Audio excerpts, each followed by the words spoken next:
Olá amigos, eu sou Fábio Matos e você está no canal Reflexões da Razão. E aí, como é que vocês estão?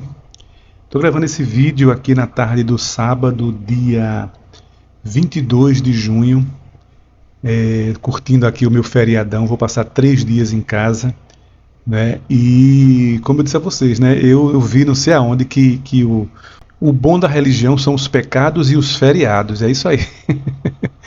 Eu não sei quem foi que disse isso, eu sei que eu curto bastante essa história, não quero nem saber quem foi que inventou esse feriado, não sei nem que santo é. Mentira. É o feriado de São João, né? Eu já curti bastante na minha juventude, na minha infância, né? Caí até dentro de fogueira também, né? Por essas épocas, né? Mas hoje não curto mais. Eu curto mais o feriadão para ficar em casa, descansando, comendo as boas comidas de milho, né? Que a época oferece, por que não, né? Hoje eu vejo tanto, a gente passeando no Instagram, a gente vê tantas igrejas, né, evangélicas hoje em dia, dançando quadrilha, dizendo viva São João com Cristo. Minha esposa viu hoje uma postagem dizendo São João, viva São João com Cristo. Isso nada mais é do que o sincretismo religioso, né? Agora sim, o sincretismo da religião, da mesma religião, não é interessante isso? O cristianismo sincretizando, se misturando com outro cristianismo, né? Que é o cristianismo do catolicismo com o cristianismo do protestantismo. Mas o tema do vídeo hoje não é São João, não é feriado, né? Só estou abrindo aqui para descontrair um pouco, né? Pedir a vocês que deixem um like no vídeo. Quem não se inscreveu ainda no canal, se quiser se inscrever, se inscreva, né? Marretem os vídeos, né? Dê uma olhadinha nos outros vídeos do canal, você que está chegando agora, que não conhece ainda, né? Tem vídeos muito bons, reflexões muito legais, né? Que eu acho que vale a pena vocês assistirem, né? Mas a minha reflexão hoje aqui é sobre essa polêmica aí do pastor Sóstenes Cavalcante, né, do Partido Liberal, que faz parte da bancada evangélica no Congresso Nacional, né, e que essa semana apareceu com essa ideia infame de querer equiparar, né, o aborto, né, o aborto já legalizado em nosso país, né, o aborto naquelas restrições, né, naquelas 3 restrições que quando a mulher tem risco de vida, quando a criança é anencéfalo, né, e no caso de estupro, né. E ele saiu com essa ideia essa semana de criar uma PL, né, para criminalizar a mulher que faça o aborto depois de 22 semanas de gravidez, né? E foi uma polêmica danada, tenho certeza que todos vocês estão acompanhando essa história, né?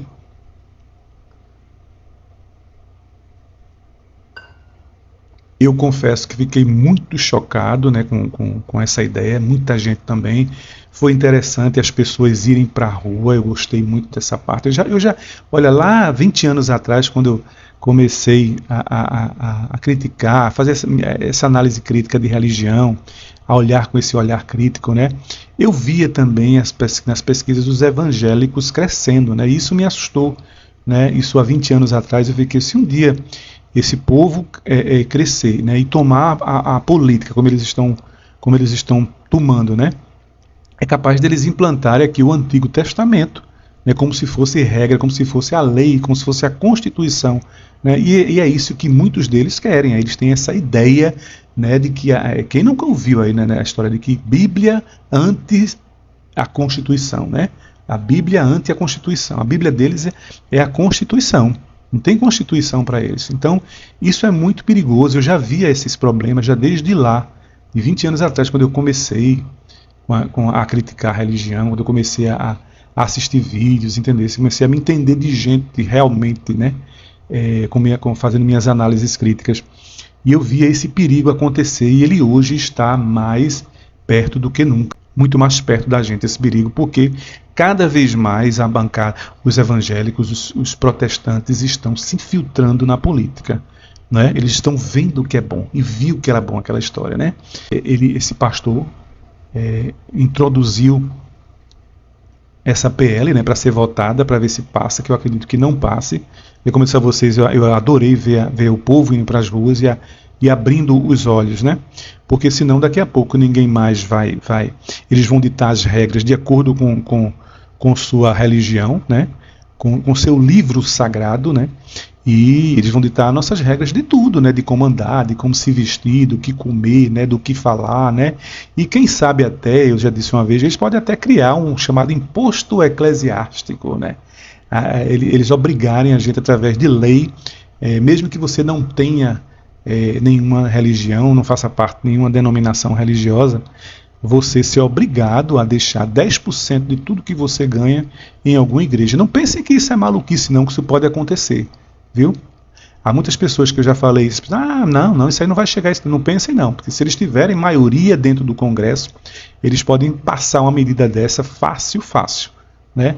Mas a ideia, gente, não é isso não. A ideia do vídeo que eu vim trazer para vocês aqui hoje, não é nem por causa disso. Isso é um absurdo, a gente sabe disso, né? Todo mundo que nós vivemos num país laico, não aceitamos isso. Doutrina religiosa virá lei, né? A doutrina religiosa tem que ficar dentro da igreja, não ir para as ruas, né? Ir para a nossa Constituição, né? Tem que respeitar todas as religiões, as vontades religiosas e os que também não têm religião. Assim é o Estado laico, né? Então, a ideia do vídeo surgiu quando eu vi uma reportagem desse Sóstenes, né, um debate que ele estava na Globo News, eu acho, se eu não me engano, né, que ele tentou ainda mentir para a repórter, para a apresentadora do programa, dizendo que as pesquisas mostravam que o Brasil é um país cristão, né, de maioria cristão, né, e que a maioria estava de acordo com essa PL. Né? E ele foi desmentido na hora, né? A apresentadora perguntou que pesquisas são essas, pastor, né? Porque aí ela citou 3 institutos de pesquisa que diziam completamente o contrário. Eu não me lembro exatamente agora quais eram os números, mas todos os números em todas as pesquisas que ela citou era o contrário. As pessoas não estavam de acordo, né, com essa situação de criminalizar o aborto, né, de proibir o aborto nessas 3 situações que a lei já concebe, né, que como eu já falei para vocês, na questão da criança anencéfalo, não sei se é anencéfalo, quando há risco de vida para a mãe e quando há caso de estupro, né? A lei desde 1941 que existe essa lei, e a maioria das pessoas, acredito que 60% foi o que ela disse, são de acordo, continuam, né, apoiando essa lei, né? Aí foi quando ele tomou a palavra e disse, não, mas o meu instituto de pesquisa é maior do que qualquer um, porque é o instituto de pesquisa de Deus. Aí pronto, aí ele mostrou o que realmente estava por trás disso, né? Que era a questão da doutrinação religiosa, né? Que ele queria impor, né? Ele e os seus afins, né? Impor a doutrinação religiosa como lei, né? Que a doutrinação virasse lei em nosso país, que é o que realmente eles querem, né? Para daí sabe-se lá por quê, né? Eles querem fazer isso, né? Mas a gente acredita que é para haver controle das pessoas, né? Para eles obterem privilégios, né? Como tem caso aí de dívidas que foram perdoadas, dívidas de igrejas que foram perdoadas, e tudo isso que a gente sabe que o que está por trás de tudo isso é a política, né? A ganância, o dinheiro, né? E o poder. Então só que aí eu peguei o seguinte, daí ele veio com um papinho também, além dele dizer que o instituto de pesquisa dele era Deus, né? E que ele estava defendendo as crianças, né? Eu estou defendendo a vida, eu estou defendendo as crianças, né? De acordo com o nosso Deus, né? Que o nosso Deus é amor, o nosso Deus é vida, né? Aí aquilo eu comecei a me irritar com aquela história dele, com aquele cinismo, né? Aquela hipocrisia, né? Porque quem conhece a Bíblia, né, e eu acredito que muitos de vocês conheçam, né, que é o que mais o que fez a gente se afastar da Bíblia foram justamente essas passagens, né, absurdas que existem de Deus, né, essas matanças que havia no livro de Josué, no livro de Êxodo, né, e eu tenho certeza que ele não cita, né, ele não cita essas passagens na sua igreja, não cita lá no Congresso Nacional, né. E eu tenho certeza que você também que está aí escutando, que é cristão, né? Você também que já foi cristão, que aqui faz parte do nosso canal também, eu tenho certeza que você nunca ouviu essas passagens absurdas, né? Que eu fui, não é possível, não é possível que ele está se baseando na Bíblia, dizendo que Deus está a favor da vida, a favor das crianças. né? E aí eu comecei a lembrar de coisas que eu li na Bíblia já há um tempo atrás e que foi as coisas que me fizeram se afastar, né, da religião, se afastar dessas coisas, dessas ideias de Deus é amor, é justiça, né? E aí eu lembrei de uma das passagens mais absurdas que eu já li na Bíblia, né, que eu não acreditei. Eu limpei meus olhos quando eu li, né, eu não acredito que eu estou vendo isso. Será que eu estou interpretando errado? Será que eu estou lendo errado? Será que essa minha Bíblia essa tradução está certa? Né?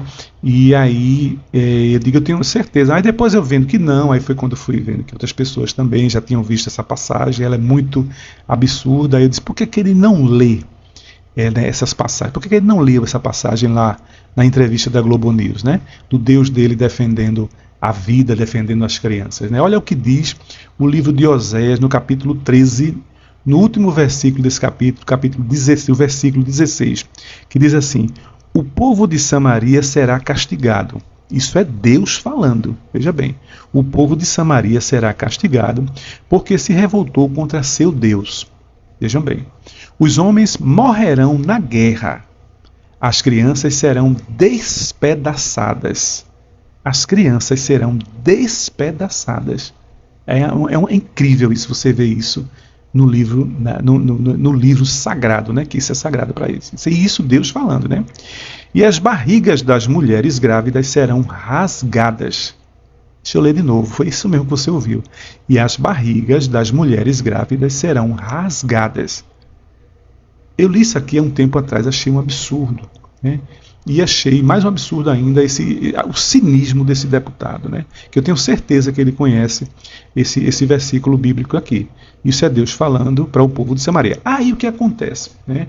Eu digo, eu vou fazer o seguinte, deixa eu dar uma olhadinha no capítulo inteiro, né, para ver se eu não estou cometendo nenhuma injustiça, né? Se eu estou fora de contexto. Eu vou ver se é Deus mesmo quem está falando, né? Aí foi quando eu voltei o capítulo todo, né, fui para o começo para ler, para ver se eu não estava fora de contexto, né?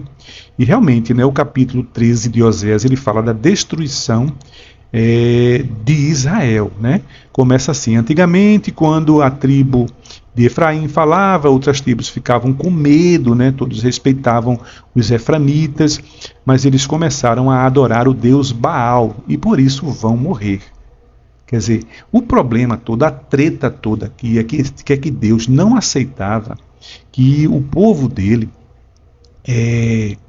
adorasse outros deuses, né? Os deuses da época ali, né? Que a gente sabe que o povo de Israel, eles vêm de um politeísmo, né? Dizem, quem cita muito isso é o professor Fábio Sabino, né? Ele diz que tudo indica, né, que a arqueologia hoje em dia diz que esse povo, antigamente eles eram politeístas, né?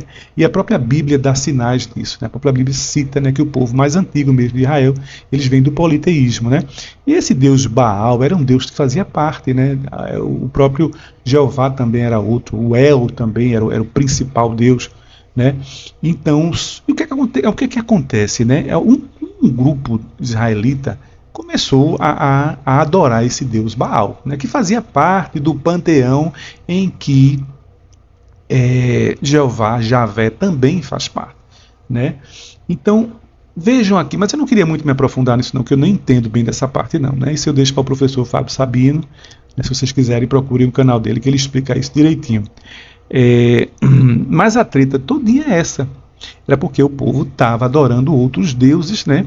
E Deus se revoltou contra o seu próprio povo, né? E aí ele continua, né? Por isso essa gente desaparecerá como a cerração ao nascer do sol. Aí o que eu achei interessante, incrível é isso, né?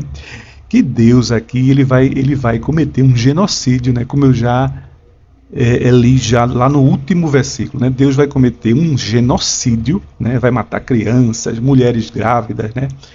E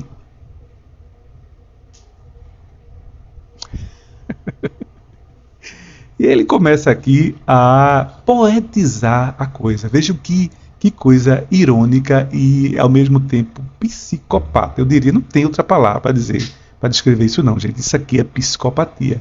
Eu vou ler o versículo inteiro, né? Por isso, isso é Deus falando. Isso, por incrível que pareça, isso é Deus falando. Por isso, essa gente desaparecerá como a cerração ao nascer do sol. Veja que bonito, né? Ou como o orvalho que seca logo de manhã. Ou como a palha que o vento leva embora. Ou como a fumaça que sai pela chaminé. Que coisa linda, que coisa maravilhosa, que poesia. Tudo isso para preceder uma matança, para preceder um genocídio. Deus poetiza, Deus romantiza, né? Eu digo, aí foi ficando interessante a leitura, né?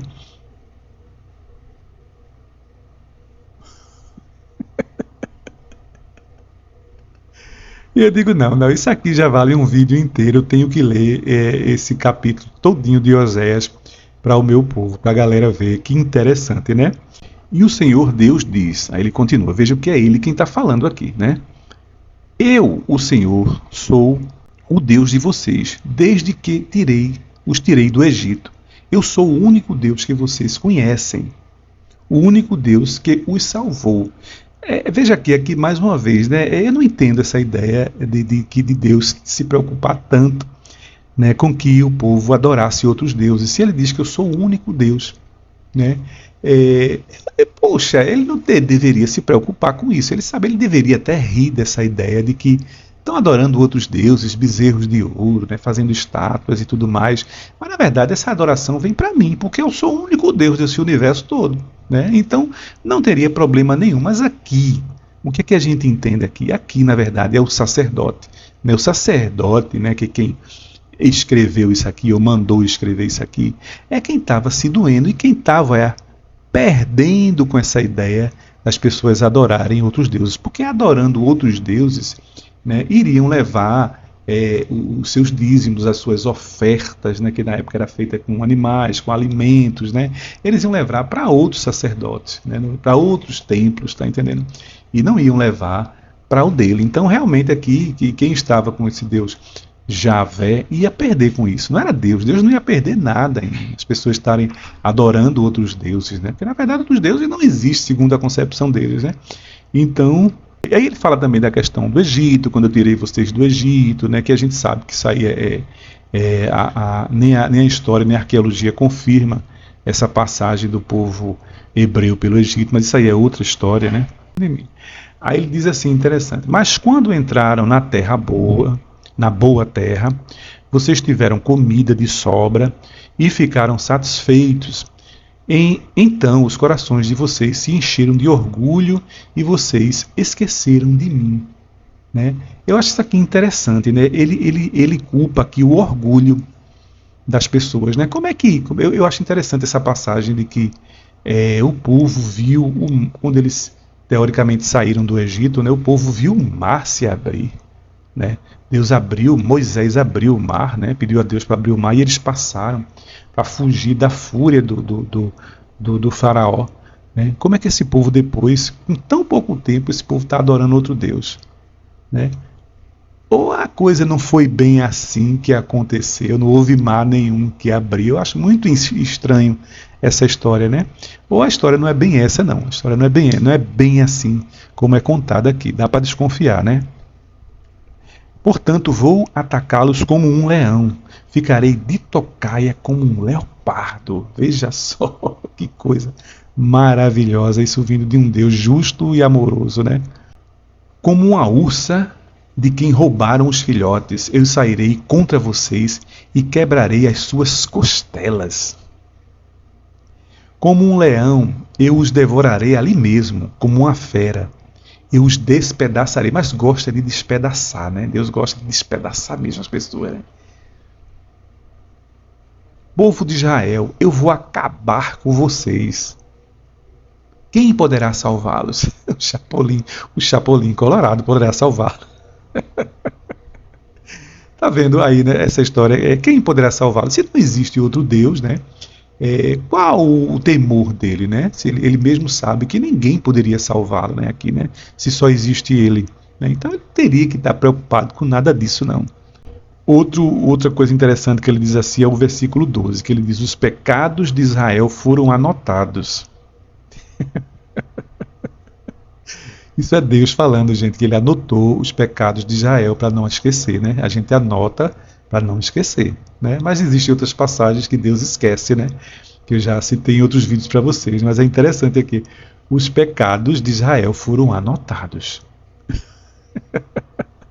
As suas maldades foram escritas, né? Deus teve que escrever, porque Deus já está bem velhinho, né? Então ele tem que escrever para ele não esquecer, né? E ele tem que lembrar para poder fazer jus, né? Poder fazer justiça. Outro interessante é o 13, logo em seguida ele diz: chegou a hora de Israel começar a viver. Mas Israel não quer porque não tem juízo. É como uma criança que na hora de nascer não quer sair da barriga da mãe. Aí eu lembrei do meu filho, quando ele estava para nascer, eu estava lá acompanhando o parto, né, e a doutora tentou fazer um parto normal na minha esposa, e ela tinha passagem, estava tudo direitinho, tinha dilatação, mas ele não queria sair. Ele voltava, a doutora fez: oh, que pena, eu estou tocando nele, mas ele não quer sair, ele volta lá para o fundo do útero, não sei o quê. Aí eu descobri agora que meu filho não tem juízo. Será então que eu vou salvar o meu povo da morte? É Deus aí com dúvida, será que ele vai salvar ou não o povo dele da morte, né? Será que eu vou livrá-los do mundo dos mortos? Ó morte, venha com seus tormentos. Ó mundo dos mortos, venha com seus castigos. Eu não terei mais compaixão desse povo. Já pensou? Que maravilha, né? O povo que foi eleito por ele, ele não tem compaixão. Mesmo que Israel cresça como uma planta viçosa, o Senhor Deus mandará que o inimigo venha do leste, como se fosse o vento quente do deserto, que secará completamente as fontes e as nascentes de água. Aí ele fecha com aquele versículo que eu já li para vocês, né? O povo de Samaria será castigado porque se revoltou contra seu Deus. Os homens morrerão na guerra, as crianças serão despedaçadas e as barrigas das mulheres grávidas serão rasgadas. Esse é o povo que é contra o aborto, o Deus da vida, que defende a vida, que defende as crianças e que aqui rasga as barrigas das mulheres e despedaça as crianças. Então, gente, acompanhe o raciocínio. Deus, sendo ele único, né, sabedor, ele único Deus, como é que ele se preocupa com a adoração a outros deuses? Não tinha para quê, né? É como eu já disse em um outro vídeo meu, é como se fosse um filho único ter ciúme do seu irmão. Não faz sentido um negócio desse, né? E outra coisa é ele romantizar, né, ele poetizar um genocídio, né, dizer que vai despedaçar mulheres, rasgar a barriga de mulheres, despedaçar crianças. E antes disso, ele fazer uma poesia, né? Me digam uma coisa, gente, sejam sinceros comigo. Isso é coisa de quê? Como é que você classificaria? Se fosse um ser humano, seria o quê? Você chamaria isso de quê? Seria uma pessoa normal? Estaria com suas faculdades mentais normais? Gente, era essa a reflexão que eu queria mostrar a vocês sobre essa ideia desse PL, desse deputado, né?